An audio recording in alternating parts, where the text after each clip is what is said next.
everybody. This is Dr. K from Holistic Minds. Today I am so proud and honored to be introducing two of the smartest docs that I know, Dr. Aristo Vojdani, PhD, and Dr. Elroy Vojdani, MD. And they have such an interesting background and just so much knowledge and wisdom to share that I really wanted them to be here to just help us understand the immune system, because the both of you, that is, I mean, your practice is a lot more than just the immune system, but that is one of the things that I think the both of you have really mastered. You at the research kind of scientific level, you're putting all of this wisdom into clinical practice. So I'd love our audience to just hear a little bit about you, maybe a quick introduction, because your backgrounds are so rich.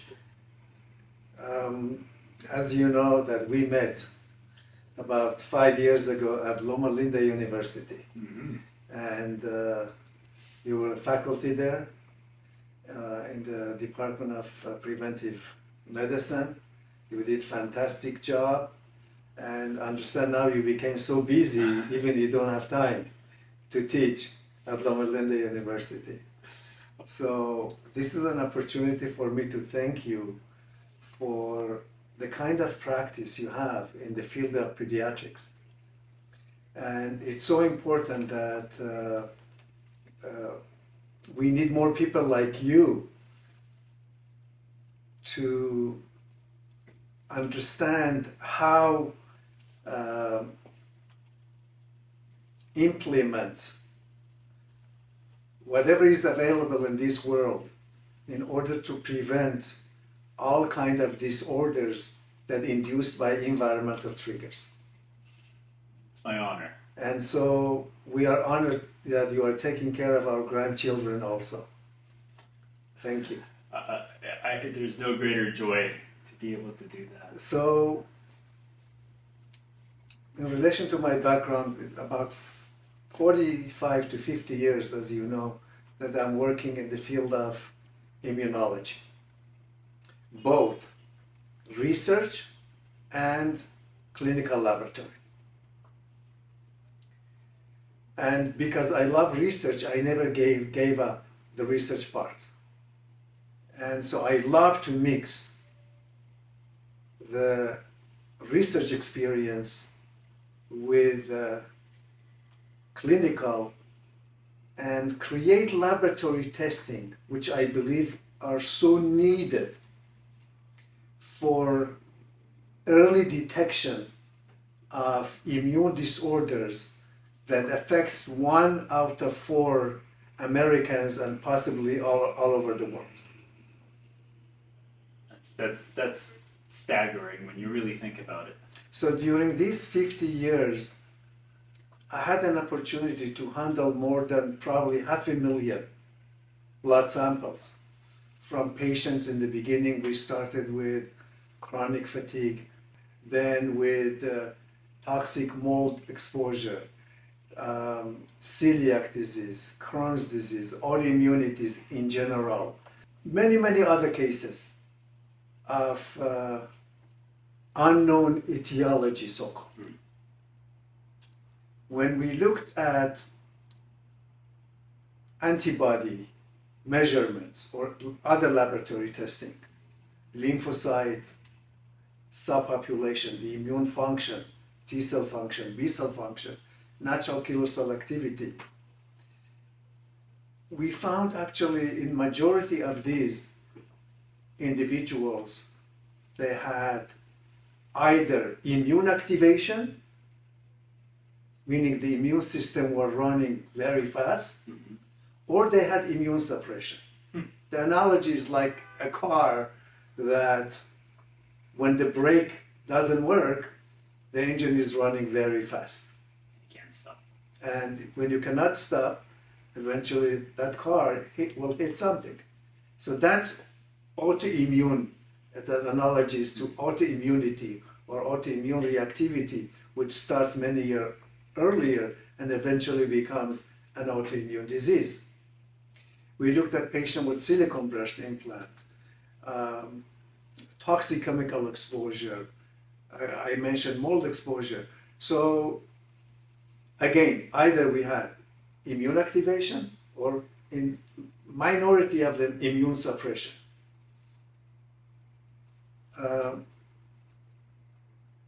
So we did many antibodies against variety of tissues, antibodies against especially brain tissue, and very interestingly that if you will ask me what was the most common antibody detected in these 500,000 individuals suffering from chronic illnesses, ADD, ADHD, PANDAS, PANS, chronic fatigue syndrome, toxic chemical exposure, mold exposure, Lyme so-called, mycoplasma, and as you know that every year, something else pops up. Yeah. And people pay attention to that one factor. Brain antibody were the number one that we detected at highest level. Wow. Sometimes I could say the number was above 50%. Wow. Brain antibody. And so that by itself is connecting the gut, the immune system, and brain together. Because how come, let's say, take a patient with autism, a child with autism, and we detect brain antibodies. Where these antibodies are coming from? What environmental factors are causing that the blood-brain barriers get open? So inflammation gets into the brain. And now brain-specific antigens such as myelin basic protein, myelin oligodendrocyte glycoprotein get released into the blood, and the immune system is going after them. So that bring us to, it's not enough to say, okay, we detected antibodies, but we're asking, what are the causes of these antibodies produced in these individuals? Basically, these individuals are attacking their own brains by their immune system. Yes, yes. And in fact, about a few months ago, the cover of Scientific American was about the immune system as the seventh sense. Mm. Because whatever happened in the gut, the messenger of the whatever factors released in the gut is the immune system. The immune system reacts to those and then takes that to the brain. And so therefore, in all these chronic illnesses, our emphasis should be first on the gut, then the immune system, and finally the brain. Just to put things in context, because I want the audience to really understand the profound nature of what you're talking about, because this isn't just something to gloss over. And I think there's at least 40 to 50% of the children that have behavioral issues have it because of this. And these are families that are running all over the place. They're getting all kinds of crazy testing. They're doing extreme things to try to help their children because their families are falling apart. And I think for them to understand the context of what you're talking about, because you travel the world lecturing physicians, you teach physicians this kind of stuff. So you're not just some person doing a little bit of research. You're designing lab tests for some of the top companies, right? You're the consultant to Cyrex Labs. You have your own laboratory. You're teaching these physicians. So you're not just coming at it from a little bit of information. I consider you the smartest immunologist in the entire country, honestly. Thank you. I appreciate it. Thank you. I think the way you see things and the way you piece things together is really, really incredible. Unfortunately, when it comes to laboratory testing, there are many unreliable tests out there. I don't know how much you are aware as a clinician that when a laboratory develops an assay, there are two kinds of assays, first of all. One, that they're FDA approved, meaning companies out there develop the assay, and they did all kind of research, so reference ranges, everything is okay no matter where you do that test.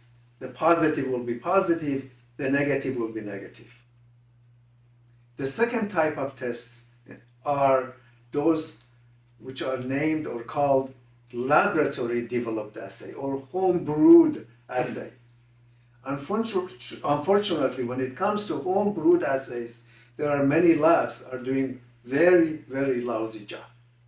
Anything could be positive. Let me give you example of food antibody testing, which is so important that I believe that food antigens contribute significantly to autoimmunity if we do not digest that food properly. And the mechanism is, as you know, cross-reactivity or mimicry. Now, let me give you an example. Everybody talks about gluten or milk. Okay, casein has a component almost identical to brain tissue. Really? Huh. Yes. What part of the brain? Butyrophilin in the milk cross-react with oligodendrocytes. Wow. So if we do not have right digestive enzymes and we do not digest that component of milk, then immune system is going to react to that. And then those antibodies will circulate in the blood. And guess what? If that individual in the future will become stressed, will have some abnormal microbiome in the gut. And that microbiome will release LPS, bacterial cytolethal distending toxin. Those toxins get into the blood and go to the blood-brain barrier, open the blood-brain barrier. Now the cross-reactive antibodies, which are made against casein in this case, will react with brain tissue and causing all kinds of abnormalities in the brain. We call it neuroautoimmune disorder. So in that context, I'm in agreement of measuring antibodies, IgG antibodies against food antigens. But many laboratories, they call that food allergy testing. I'm absolutely against that. This is not allergy testing.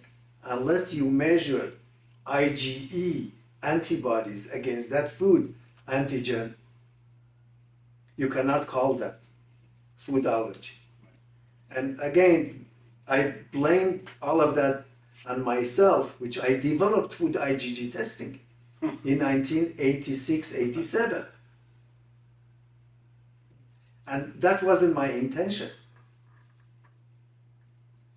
And so for many years, I stayed away from that test because I knew how many false positives and how many false negatives were reported out there. So it's not just food IgG testing. There are a variation of cytotoxic testing, which in the process they take drop of blood, mix it with the food antigens, and they look for change in the structure of the cell. Yep. Whether under the name of ALCAT or ELISA Act or mediator release, all those names are misleading. Let's take example of mediator release. As an immunologist, for me, mediator release is this, that you take blood from a patient, you take the lymphocytes, mix them with food antigens in this case, culture them for 72 hours, and if the cells react to that food antigens, will release cytokines, will release histamine, release leukotrienes. But my question is, those laboratories are measuring the cytokines, leukotrienes, or histamine. They do not. They just look at the size of the cell by the machine or under the microscope. So all these tests are, in my opinion, are misleading. And back to the food IgG testing and IgE, I said IgE is for allergy testing. IgG only in the context of autoimmunity. Even we cannot call that sensitivity. That's my new statement. You cannot even call that sensitivity, because sensitivity and allergy interchangeable. Yeah. Okay, and furthermore, not only we have so many problems out there, and these laboratories, they did not validate their tests according what is required by Department of Health and Human Services. They did not establish their reference ranges properly. For example, if it is required minimum to get 40 samples to establish reference ranges, they really do the 40. But there are laboratories like Cyrex, they do 160, 200. That's the difference between a good lab versus, I cannot call that bad lab, but a laboratory that report false positive or false negative results. Now, finally, when I'm talking about right now about the basics and requirements for a good laboratory practices. So, number one requirement is the antigen used in the assay. Most laboratories just take cabbage or soy, they just grind it up and take that as an antigen and measure antibody against that. Do you know how many inhibitors are in that mixture? So unless you purify the antigen to homogeneity and you do quality control, quality assurance to find the optimal conditions for that pure antigen, you are going either to report false positive or false negative results. So purity of antigen is the most important. Next to that is the sample that you are using for testing. Serum for antibody is absolutely reliable. If it's done with pure antigen. But unfortunately, recently, they're using prick testing. You know, just think about this, that how can you control a volume of a blood by doing, how can you measure accurately the volume of that blood? I'm not against doing that properly if you can control measuring the volume. But when you use plasma or serum, the only thing you need a pipette to measure 10 microliter, 20 microliter, 50 it's 100% accurate, 99% accurate. So not only these laboratories, they're not using pure antigens. Now they're using a bad sample of blood, and the result of that will be false positive or false negative results.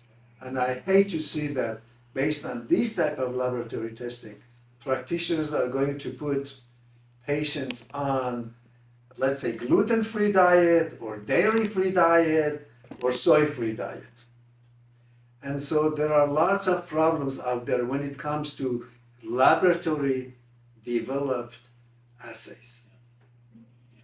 I believe a lot of misleading information that goes way beyond just people doing some lab testing and saying, okay, go do this and everything is going to get better, and then $1,000 later, all of this hard work, they're exactly where they started off, sometimes even worse. So that's why I wanted you to be here. Yeah, I appreciate that. Thank you. Let me give you a very classical example that one of my colleagues who practices functional medicine sent me a binder of test results for his relative. And he said, Ari, would you please look at these test results?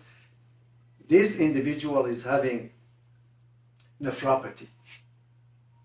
So when I looked at the test results of probably every single laboratory that you know were used. They ordered these tests in a span of probably 2-3 years. Wow. But the item that I was looking for it, I could not find it there. That is telling me that everybody is in these cases, they're going for fishing expedition. Yep. Yeah. So I turned around and I said, do you know what is the cause of nephropathy? He said, maybe, kidney disorder, but what is causing kidney disorder? It's immune complexes, mainly IgA immune complexes. I said, have you measured the total IgA or IgA antibodies against lectins, IgA antibodies against gluten, IgA antibodies against bacterial toxins? No. So but when we did that, we found, all those IgA antibodies in the gut were 10 times higher than reference ranges. If they would really, if the patient, if the parents of a patient can have some kind of alliance with a doctor like yourself and Elroy, who understand this field, they can save a lot of money and agony and going through all kind of expenses without getting an answer. Yeah. So my message is to parents who have children with ADD, ADHD, autism, PANDAS, PANS, chronic fatigue, fibromyalgia, neurologic disorder, autoimmune disorders, please find the practitioners that you can have alliance with and you understand each other and work as a team together. Otherwise, you are going to spend tons of money without getting an answer for your child. Well said. Well said. It's the truth, because you run down these wild goose chases hoping to find an answer, and people get all kinds of treatments, and I see the ones who have had a number of tests, they've been treated, they've been given antibiotics, they've been given all of these things, and they're not just as bad off, sometimes they're worse off than they were before. And I guess, Elroy, in that sense, I'd love for you to kind of share your story, because we've had some conversations, and I think, while Dr. Aristo brings the clinical research side, you see patients every day and you deal with immune dysfunctions. Yeah. And your story is interesting because you had a very nice job in radiology. You were doing well, and you decided to leave it all to come to this side. So I went to med school at USC. I did my internship, residency, and fellowship in diagnostic radiology, and then interventional radiology. And I think more importantly, before that, I like to say that I went to the University of Vojdani for my entire life with him.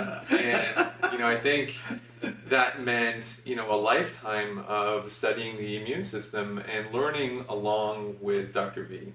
He took me to the lab at a very early age, taught me the basics of laboratory work, and was really great in sharing so much of his knowledge with me. I hope that I maybe have 20% of what he has in his brain. I had a moral crisis after I was practicing in private practice for a couple of years. Now, interventional radiology is a very high-tech field of medicine that is using a lot of tools to do minimally invasive surgery on people. And oftentimes, in a hospital setting, that means people who are at the very late stages of chronic disease. And I was busy. Every one of my patients, end-stage renal disease, dementia, at what should be the very end of life. And I felt like what I was doing was not what the spirit of medicine should be, which should be to prevent or ease suffering. We were just doing these little things that were patching people up and not changing the quality of their life whatsoever. And, I didn't really spend, I think 10 years of my life to practice in that way. So again, I was lucky enough to have all this information and the knowledge of another world because of working with Dr. V. And, you know, I decided to transform my career. And about 3 years ago, I opened my clinic in Brentwood, and I started practicing functional medicine full time.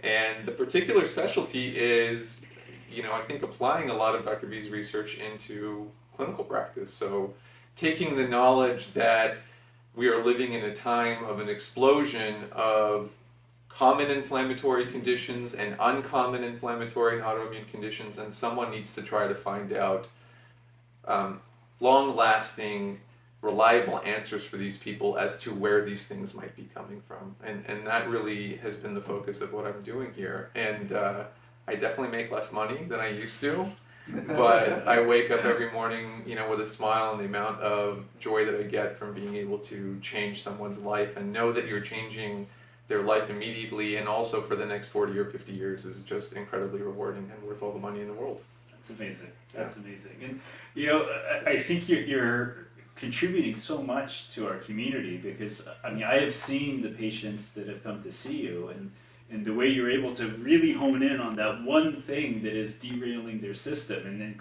wreaking havoc in their life is really an incredible gift that you have that you can share with these people. I appreciate that, and I'll say, you know, likewise, this is a tremendous honor for me. You and I have had the I think, pleasure of collaborating on a few patients, but also more importantly, along with all of Dr. V's grandchildren, you take care of my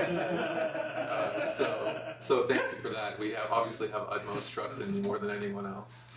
But yeah, you know, I think I'm also blessed, I think, because in this upbringing with Dr. V was learning how to dig for what it is in this big pool of environmental triggers that are specifically causing, or maybe are the majority contributor to the condition that the person in front of me is facing. There's so much to consider, you know, with foods, you know, chemical toxins, biotoxins. There's so much in that world that you have to be able to tease things out. And more importantly, you have to know how to use a skill set and labs when they're necessary to be able to clarify some of those things. So, you know, I think that's what I really try to do with a lot of the people that come here. And I have many of those patients who have been to 4 or 5 other practitioners. They come to me with the binders.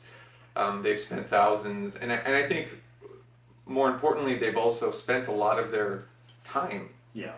That could have been, you know, not suffering, could have been healing, could have been moving in the right direction, and it didn't. Looking for some hope or an answer there. And, you know, I'd like to think that we've been helpful in a lot of those cases. I know you have. I know you have. I appreciate that. Thank you. One of the things you touched on, that both of you have touched on, is that there's this rising kind of epidemic of immune issues. And you brilliantly were talking about how basically the immune system is affecting the brain, which is then causing these various issues. For our audience, can you help them kind of translate that into what that would look like in their child? So our families have kids with anxiety, OCD, you know, aggression. And one of the things that I've really seen is in the children that have some kind of immune dysregulation, there's almost like they literally can't control themselves, and they go into these rageful moments. Some of the kids have weird tics. How does the immune system do that to the brain? How does it cause these kids to go haywire?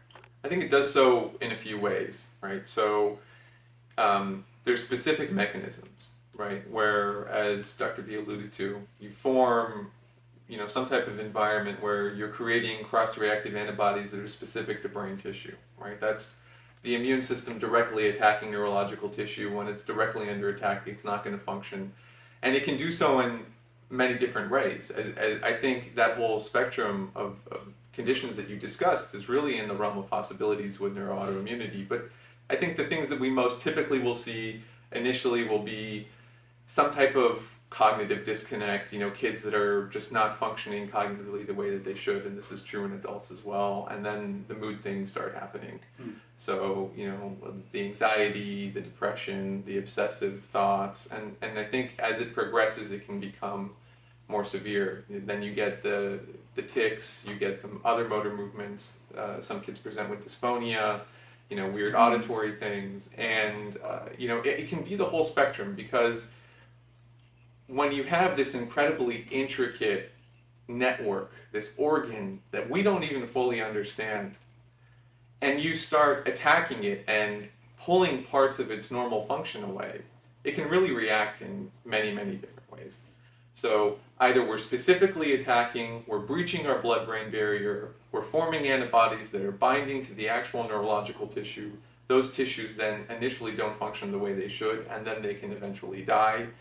Or there's a general state of inflammatory overdrive, as Dr. V alluded to, where we just have this cytokine storm, inflammatory signals going around all over the place, and we just have upregulation of all arms of the immune system. And that can also affect how a lot of things function, including our neurological tissue. So both are very important, that specific attack or just a general state of inflammation. Yeah. One of the things that I see a lot of is discussion of PANDAS. Probably in our office, at least once or twice a week, we get a call of like, I think my kid has PANDAS, we need to treat it, and they've done some testing to suggest that the kids have PANDAS. And I'm not discounting that possibility, but I've also learned from my own personal experience that not all cases of what people think is PANDAS. Because what I've seen are the kids that have been on 6 months, a year of antibiotics, they've done all of these treatments, and they are worse off than they were before. And like you mentioned, they've now burned a year of time, and the kids have just gotten worse and worse. So how do you see this picture? Because there's this pediatric autoimmune neuropsychiatric conditions, which is, they call it PANS, which is basically when the immune system attacks the nervous system, and there's all kinds of infections that may be behind that, and mold is one of the things that we've discussed.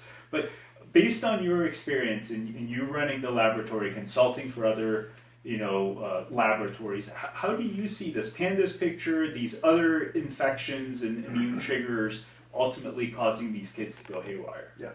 Before answering specifically that question, usually when I read articles, I get about 30 different journals every week.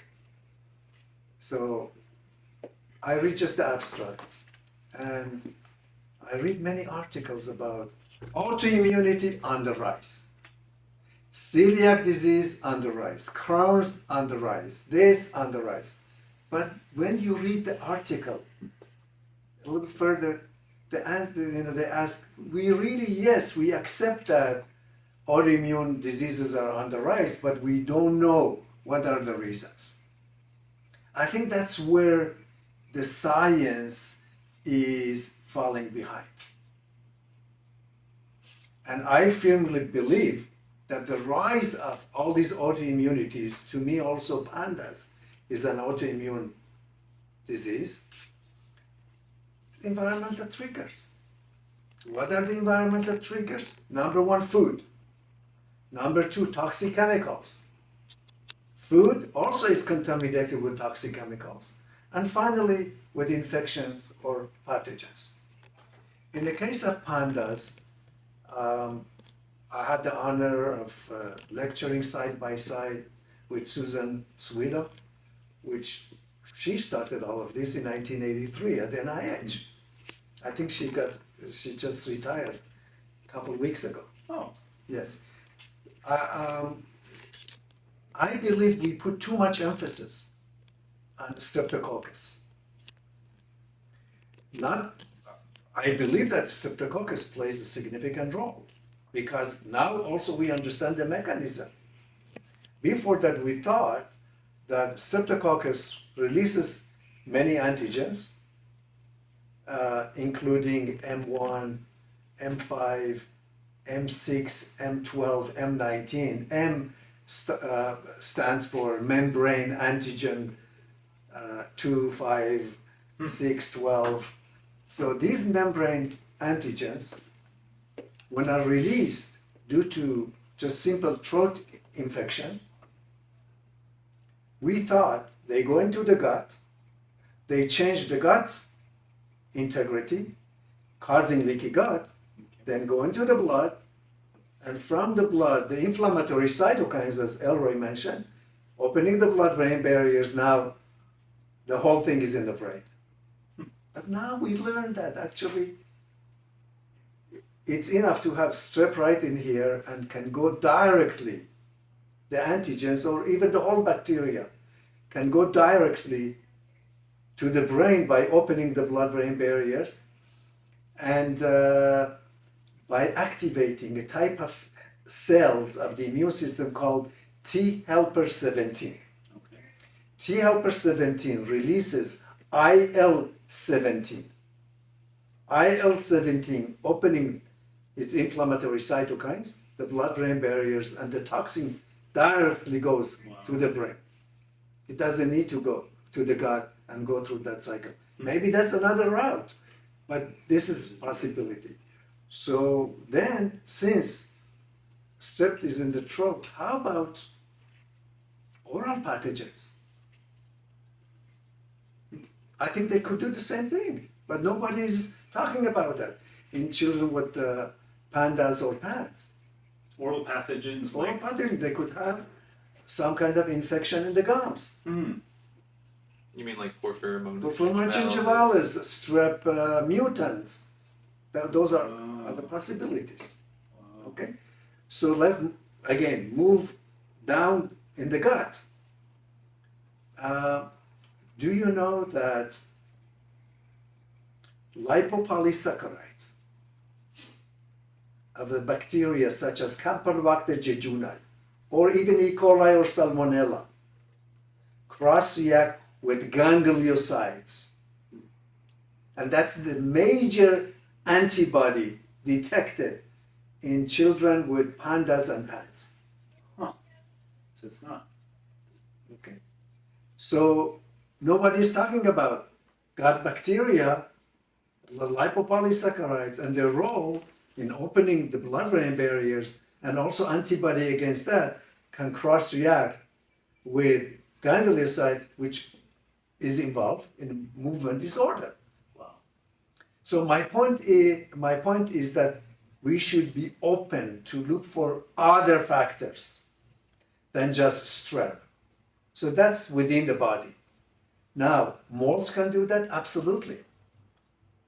If you look at articles that we published 15 to 20 years ago, the ganglioside, ganglioside, GM1 antibody was detected in about 40% of patients exposed to molds and mycotoxins. Some patients with mycoplasma, when we used to do PCR, we found also antibodies. Some patients with Lyme disease. Why? Because there is the issue of cross-reactivity and mimicry between some of these pathogens with cerebellar and other components of the brain. So mimicry is not unique just to milk or gluten and cross-reaction with cerebellar, but also possible with other pathogens, including Borrelia burgdorferi, Babesia, Ehrlichia, Bartonella, parasites, molds, absolutely we mentioned. So there are many other factors that we should be aware.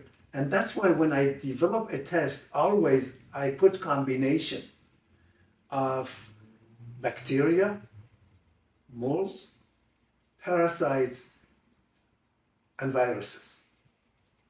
For example, if you look at array 12, which I developed for Cyrex, we are doing all of that in one panel.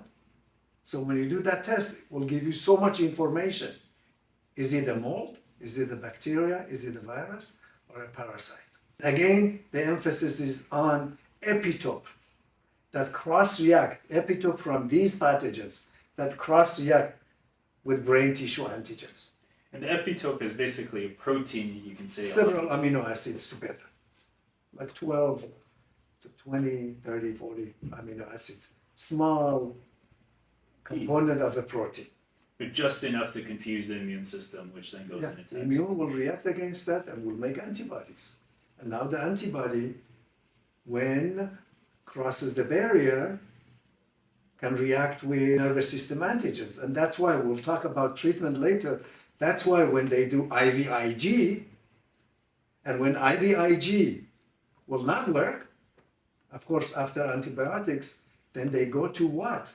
Plasmapheresis. Thank you. Because they removed antibodies that cross-react with the tissue. I just brought you an article that recently we published that in the journal, the World Journal of Gastroenterology, that showed if we take antibodies against strep M, in this case just Campylobacter jejuni mainly, and reacted with about 30 different foods, and reacted with 20-something different tissue antigens, including the brain. So the world of autoimmunity and cross-reactivity, mimicry, is very vast, and I can call ourselves the leaders in the field of mimicry, because when I try to write an article about the role of cross-reactivity, whether it's in OCD, PANDAS, or other autoimmune disorders, I look for some prior articles. Unfortunately, the only articles I find online are the articles that we published earlier. You are really So- setting the... So the food, the toxic chemicals, the pathogens, all of them are the three environmental triggers that I believe practitioners should pay attention to them. Well, if maybe the both of you can help us understand this piece, because this is one of the things that I'm sure our audience is going to be thinking about. I mean, there's plenty of kids that get strep, never get PANDAS. There's plenty of people that even eat contaminated food, except their kids don't fall apart. They may get the most horrible gastrointestinal infection ever. So what is it about these children, about these people, that allows their immune systems to go haywire and then start developing this cross-reaction to whatever, which then causes the attack? Because one of the things that I was taught is, as much as we focus on the trigger, we also need to focus on the environment that allows that reaction to develop. So what causes basically this degradation, if we want to say, or the integrity of the immune system that allows everything else to happen? Yeah, I'll answer it this way, and then Elroy, you answered that question. Let's take example of Guillain-Barré syndrome, which induced by Campylobacter jejuni. Very similar to PANDAS, Campylobacter jejuni makes lipopolysaccharides with cross-react with, again, gangliosides. And so individual is getting food poisoning. 100 individuals getting food poisoning.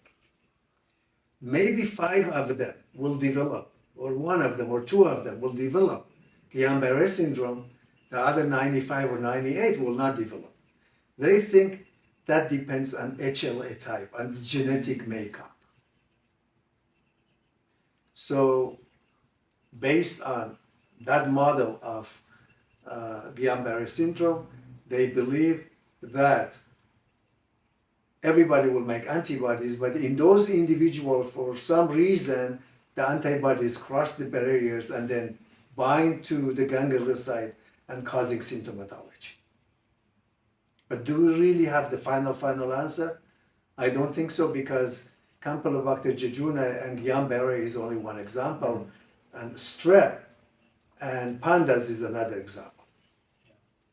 But it seems genetic makeup and possibly the other environmental triggers may play a significant role in this case, because always we think about one factor, one disease. Yeah.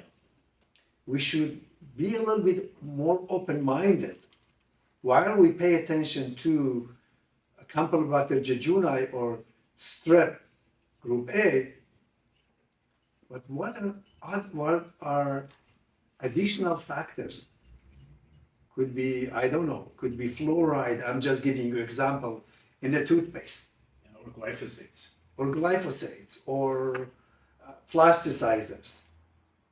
We don't know. So we don't pay attention to those. Because don't forget, when we metabolize these chemicals can bind to human tissue also. And then the immune system goes after. the chemicals plus human tissue. Then we get a big mess of Exactly. This is one of my favorite topics of discussion. You know this because you and I have chatted about this before in the past. But, with diseases that are happening, these chronic inflammatory diseases, acute inflammatory diseases that are happening, we're scrambling to find these answers, right? And I think what is happening commonly, unfortunately, is we become very narrow-minded, or we have very singular focus on what is doing that. And PANS and PANDAS is, I think, one of the conditions that suffers from that a little bit more than other conditions that are out there. And sure, again, as we alluded to, strep can certainly cause this and can cause it acutely for a certain subset of kids, but I think, the experience says that the vast majority of them are not a singular, they were exposed to strep and now they have PANS, PANDAS, and that's the end all be all. You take the strep out of the equation and things will go back to normal. We practice integrated medicine, functional medicine. We practice whole body medicine, and I think in that context you have to zoom out a little bit and understand that the immune system doesn't work that way. That there has to be a buildup of immunological injury to set an individual's immune system up to be susceptible to that final push, right? And oftentimes when you're trying to discover this and you really want to create a treatment plan, you are really going to find more yield in treating the person in front of you, the child in front of you, by focusing on that immunological injury setup that took them to a place to be susceptible, rather than the thing that made them kind of push over the edge into the symptoms that you see today. A lot of people talk about strep, viruses, retroviruses. You got to look at the whole life before then. What was the birth history? What was the exposure to breast milk? How much antibiotics were they exposed to? What was diet like? Were they exposed to any biotoxins? Bacterial, viral? Were they exposed to mold in their household? We know that all of these things individually have tremendous effects on the immune system. Mold being one of the ones that has the most potent ability to be either overdriving of the immune system or even immunosuppressant, depending on the toxin that you're exposed to. Imagine if you put all of those things together over the course of years, what it does to the immune system. And if you're going to meaningfully treat somebody, you have to address those in order for them to respond appropriately to that environmental trigger that pushed them over the edge, right? So it's systematically understanding what in their history put them in this condition, and then systematically trying to heal them from that, put them in a healthy living environment, change their diet, help their body eliminate a lot of these things that all of us are exposed to living in the modern environment. And then also add another layer to heal them from that final trigger that pushed them over the edge. I think when I think about these things, to me, that is what I've found to be the most successful. Beautiful. And it makes sense, because if you're a parent who's had a child that was labeled with PANDAS, my experience has been, I wish it was as simple as you just take an antibiotic, PANDAS goes away, everything's magically better. Or even do a course of steroids, magically everything gets better. But the reality is that that's not the case for so many of the families that have been given this label. And I think your description is so perfect, because it's like having so much tinder there, and it just keeps building up, and then finally something comes that is the match, and it causes this forest fire. Yeah. And we're so focused on the match, and we kind of forget about the fuel that ultimately created the forest fire. And I love how you're talking about we need to take into account all of the factors that led them to be that susceptible to this one, trigger that for 99% of the population doesn't create any problems. Yeah. So how do you see some of the buildup of the trigger? So you mentioned like the birth history, with the breastfed, the antibiotic exposure. How do you see other factors, whether it's the dietary piece? I don't know how you see gluten, or if you don't mind even talking about the glyphosates, if you think they're significant. How do you see these factors coming together holistically to just push someone over the edge? Yeah, so what I'll see is the birth history and the breast milk exposure and the antibiotic exposure will basically set the tone for how prone somebody is to start reacting to things in their environment, and typically the things that you'll start reacting to first will be foods. And gluten, dairy, I think, being the things that you most commonly start reacting to, and I think that is entirely related to the fact that these foods have changed tremendously over the last 40 or 50 years. We, as human beings, physiologically, genetically, have not changed in that 40 or 50 years. So I think it's a very clear and understandable response from the immune system to start attacking foods that are completely new. In combination with the fact that a lot of these foods are so contaminated with so many things. Glyphosate being the beginning of all of it, but something that we're so incredibly exposed to, something we really understand to a minimal degree right now, because doing research on glyphosate is not something that is easy to do. Hopefully that changes one day, but you know, at the very least, the modern state of food combined with the modern state of upbringing leads to some beginnings of inflammation beginning at the gut lining, I think, for many people. And what you can see clinically in that situation, all kinds of things, you know, susceptibility to more infections, susceptibility to, you know, being a kid with allergies or eczema, a lot of kids with gut problems, you know, and then, you know, then you get into the neurological part of it, I think, is the next part that we see so commonly, you know, the kids with ADHD, trouble paying attention in school, you know, a lot of addictive behaviors, and to me, this is all constellation of all the things that we're seeing changing in our environment. So the tough part is, what do you do about all of that? Yeah. You know, it's so ubiquitous to be exposed to something that has the potential to put us, even at very young ages, in this abnormal state of health. How do you navigate that water? It's such an incredible challenge. It's tough. It is tough.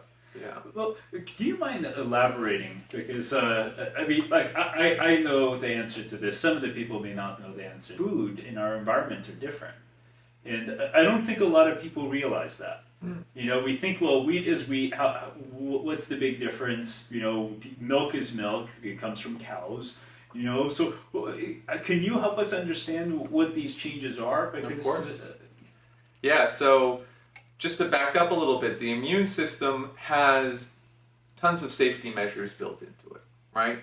We really can't exist and live in this world if our immune system is going to regularly turn against us and then turn against the things that are meant to provide us nutrition, right? So we shouldn't be attacking food, we shouldn't be attacking our own tissue. The way that we decide to not attack food happens very early on in life, in our first 3 years, and that's the development of something called oral tolerance.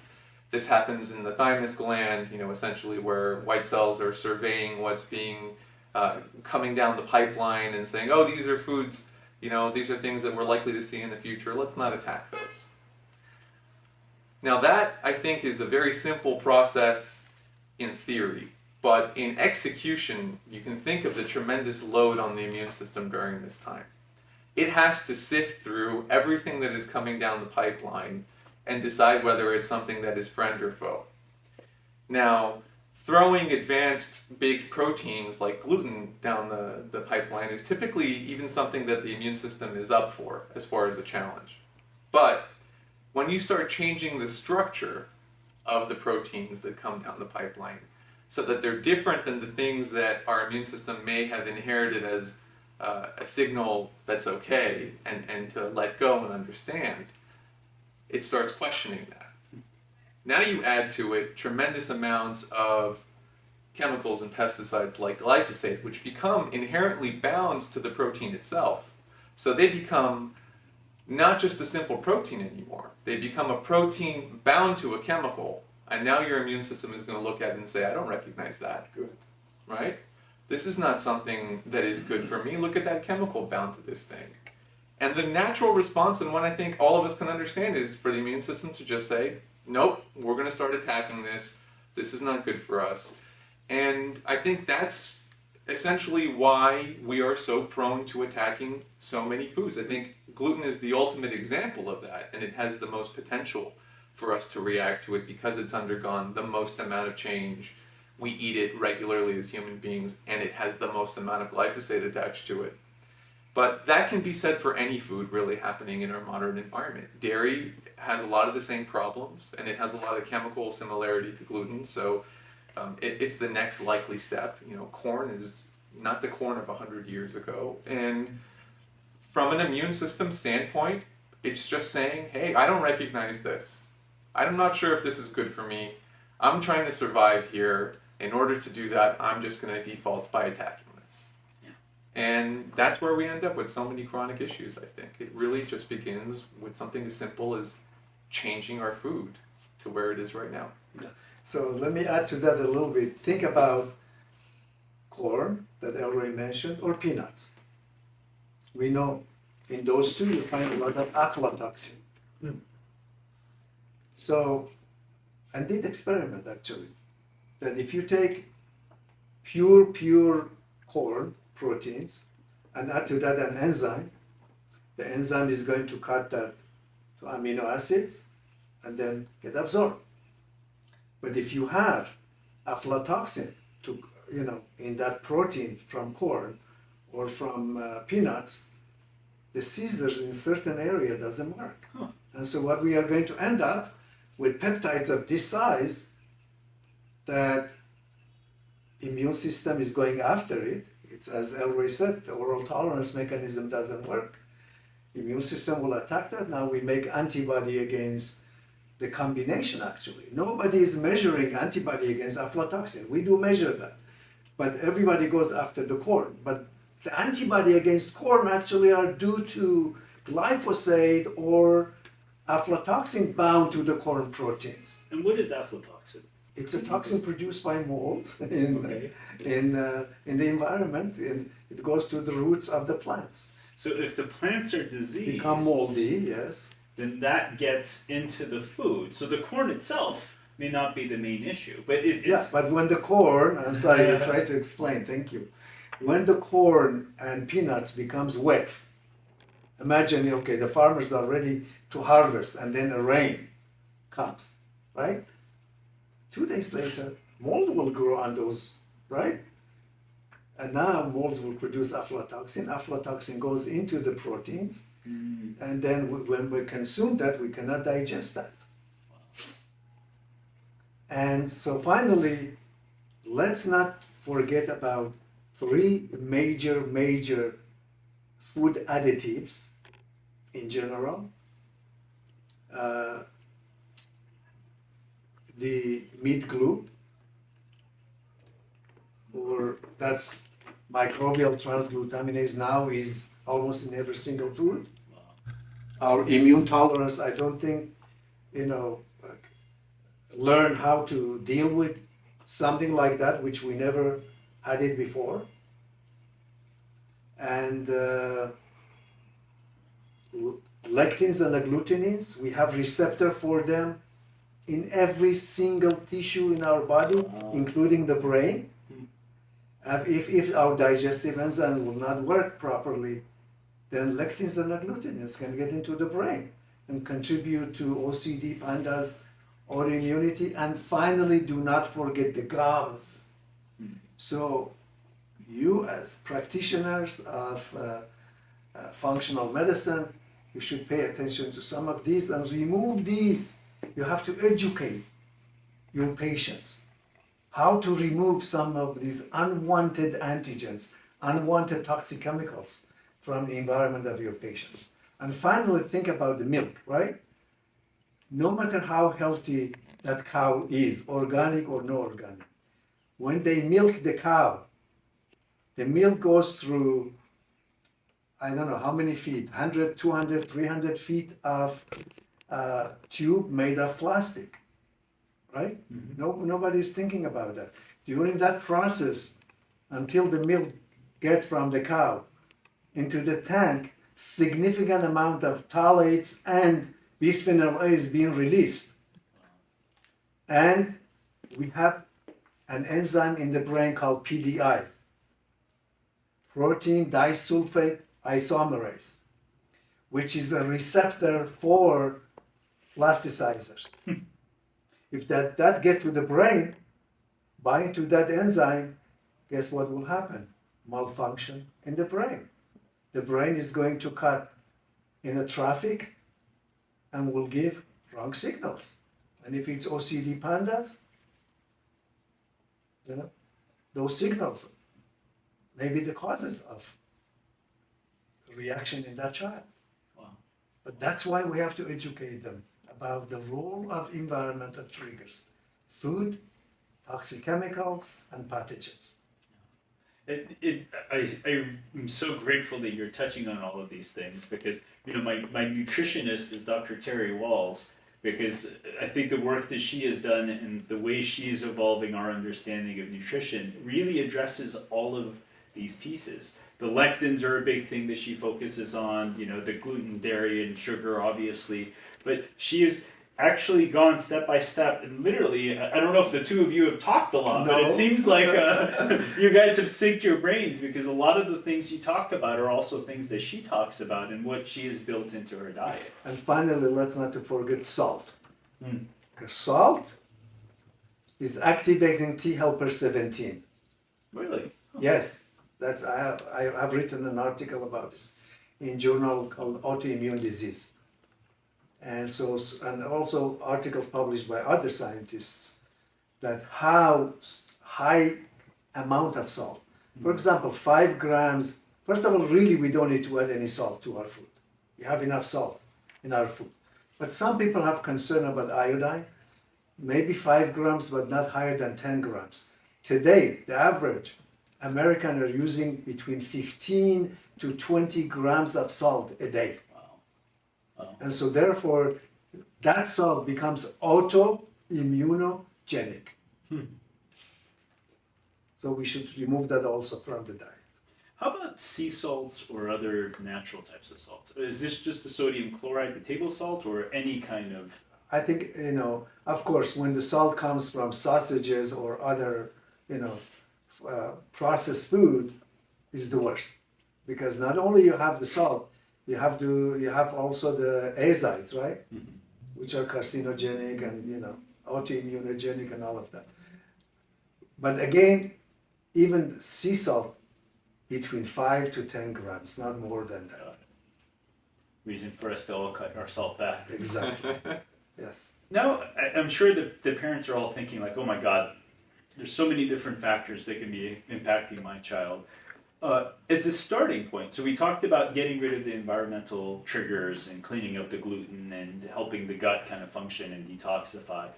How would you systematically kind of work through? Would you, like for instance, if a family was thinking, okay, well, my kid may have one of these triggers, would you suggest they jump into testing? How, in terms of a treatment, kind of a systematic treatment, what would you guide them in terms of? I will take the testing, you talk about the treatment. Okay. So, in relation to testing, we cannot say, okay, lectins are bad for everybody, like what the doctor who wrote the book. Yes. I agree partially with him. If we do not digest lectins and agglutinins and we make antibody against them, definitely we should remove them from the diet. The same thing for gluten, the same thing for dairy or any other food. So we have to do laboratory testing. If we react to those foods strongly, we should remove those from the diet. Especially foods who cross-react with human tissue. You remove them forever. It's not just rotation diet. In relation to toxic chemicals, yes, some laboratories are measuring the levels of the chemicals in the urine or in the blood. Classical example of chemical for me is mycotoxin. Could be bisphenol A. But what if 95% or 97% of the population, if you measure bisphenol A, they have bisphenol A in their urine. So what is the value of measuring that? The same thing applies to mycotoxins. But when mycotoxin and bisphenol A and other toxic chemicals form an adduct, meaning chemical bind covalently to human tissue, and you measure antibody against this combination, that's completely different story. That contributes to autoimmunity. That's why we develop like array 11 for measuring antibodies against aflatoxin is not aflatoxin. Aflatoxin bound to human albumin. Bisphenol A bound to human albumin. Mercury bound to human albumin. That's, many people do not pay attention to that. I heard last week there was a meeting in Phoenix area about the environment, and one day they were talking about mycotoxins. Nobody mentioned this issue of chemicals or mycotoxins can bind to human tissue, and you are not going to detect them in the urine or in the blood. So which one is causing autoimmunity? Yeah. The one in the urine or the one bound to your tissue? Obviously the one which is bound to your tissue. So that's why laboratory testing, reliable way of testing, is becoming so important. And finally, the pathogens, the same thing. We have to measure antibodies against pathogens and cross-reactive epitopes that, if antibody produced against that component, cross-react with human tissue and causing autoimmunity. And I'm sure Elroy is using most of testing of this kind for his patients, and you do the same. Yeah, and I've seen some of his work because we've collaborated on some patients, and I think what's been so cool is he can use strategically some of these tests to just nail one thing and really just get to the heart of where the dysfunction is coming from.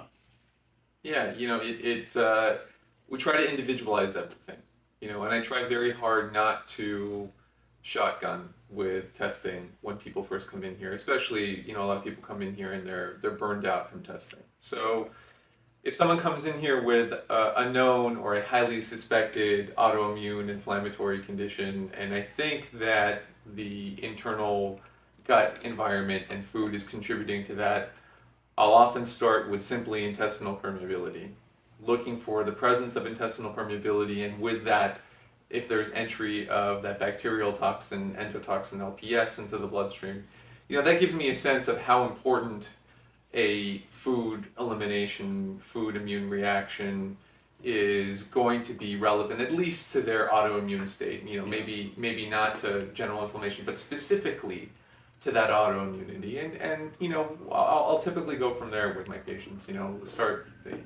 If they have very high suspicions of mold and mycotoxin, I'll investigate that. But we try very hard to start with the high yield stuff. So much of the immune signaling, so much of autoimmunity comes from abnormalities of the intestinal lining that's very often a place that I start with a lot of people. And how do you help these people heal their guts? Like, do you have a magic sauce? I know it's very individualized, but are there things that you really like that are more helpful than other things? I think the magic sauce is honestly having an open conversation about being upfront about that this is going to take time and troubleshooting. That there are some people out there, you remove, the trigger foods, let's say gluten, dairy, and their intestinal lining just heals. But I think the reality, again, is that they came to a place of intestinal permeability for a lot of reasons. So removing one of those factors likely won't result in a complete intestinal healing, right? Again, you might modulate the autoimmunity that's happening downstream from that, but the actual lining itself probably won't completely heal. So it's going to be multifactorial. It's usually dietary change. It's usually adding some type of beneficial bacteria into the world. I always prefer getting my patients to eat tons of fermented foods. Some of them are resistant to that or maybe reactive to it. But it's providing a nourishing environment to the intestinal lining, removing the inflammatory things, removing pathogens, and just introducing beneficial bugs back into the world. And oftentimes troubleshooting through that. And I think somewhere around 6 to 9 months, we often find ourselves in a place of being healed. And I appreciate you saying that because one of the things that I'm emphasizing to our audience is this is not an overnight fix. And in fact, one of the things we spell out on the initial website is if you're looking for the quick fix, go somewhere else. Yeah. The true healing doesn't happen in a day or two, yes, or even in a month. True healing takes time. It does. And people have to put in the work. Long-lasting healing takes time, for sure. Well said. And when we talk about intestinal permeability, we talk about zonulin, right? Mm-hmm. The investigator that discovered this, this signaling molecule, zonulin, has also been in the investigation of a pharmaceutical medication intended to be that magic pill for at least the last 5 years. And I haven't heard anything about a release of that magic pill, and I don't expect that we will ever find one from the pharmaceutical industry or the supplement industry. This is going to take time and work, just like it took time to get to this place. Besides, he forgets or other forget that zonulin is released due to some other causes. Yeah, it's a physiological. Yeah, so if you don't fix that or you don't remove those triggers, you cannot fix zonulin. Right. So we have to be careful. And there is no magic bullet. No, definitely not. And I think a lot of our audience have learned the hard way that there is no magic bullet, because they'll run down the MTHFR road and give their kids gobs of folate until they go crazy. Or they're doing whatever, they go for the PANDAS and give them 6 months of antibiotics until now they've got another issue. And I appreciate you saying this, because there is no magic bullet. Mm-hmm. And the human body is extremely complex, and when issues arise, usually there are multiple factors.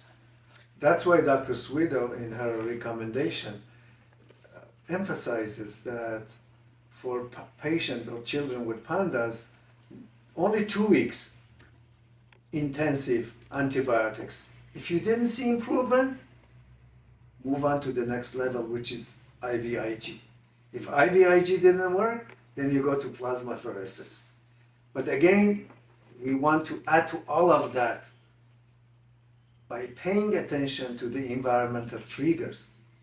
This is just removing the antibodies that are in the circulation. You remove them now, 3 months later you'll have more. Yeah, it's like the weeds. So therefore you have to pay attention to the environmental factors. Back to square one. What are some favorite foods or products? Because I know you really like curcumin is like just one thing. Are there foods or supplement extracts of foods that you think are beneficial to people to consider? Well, let's talk about his fiber blend that he does every morning. What's your fiber blend? Well, I use flaxseed and psyllium. Chia? With chia. That's with almond milk. And 2 eggs, half avocado with lots of olive oil. That's my breakfast. Okay. And so with that, there is a message here that eggs are not bad for you. Eggs are good. But again, that's personal decision. And I have tested my cholesterol throughout the years. It used to be 240. After doing this, it's around 200 for several years. And also I read this article in Journal of Nutrients. They gave 3 eggs every day to a group of individuals, and they measured their cholesterol. The cholesterol did not go high. And so therefore I believe eggs are very important nutrients for the brain. Yes. But to answer your question, the one cell that is the most important in our body, maybe after brain cells, is Treg cell, regulatory T cell. Treg cells can regulate the immune function in the gut. They're maintaining our oral tolerance. They're maintaining our central tolerance. So, what food they like? Treg cells, what kind of food they like? Lots of vitamin A.